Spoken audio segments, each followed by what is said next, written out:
You know how I feel about this. Look at, right? Right? Yep. I had a run-in down here a couple of years ago when I moved back to Massachusetts with a couple of guys out here on quads. They had a 30 pack buried over here in the leaves. I found it and I cleared all the leaves off of it and I walked away.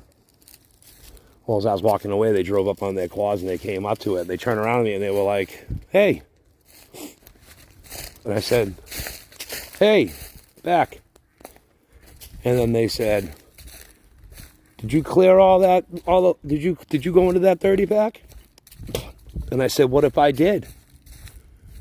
And then the tone changed and it was like, oh, well, this guy gave us an honest answer. And so anyways, we exchanged a few words, a couple of unpleasantries.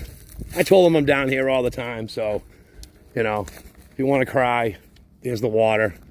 Let your tears fall in. Maybe they'll attract the fish. I don't know. Just ridiculous, you know what I mean? Like, I really hadn't had any incidences out here with anybody, really. I've had a couple, but everyone I've come across has been all right. I've come across, people hunting coming out of the woods, never had really any problems. Just one guy who I think was out here when he wasn't supposed to be, and he was also carrying.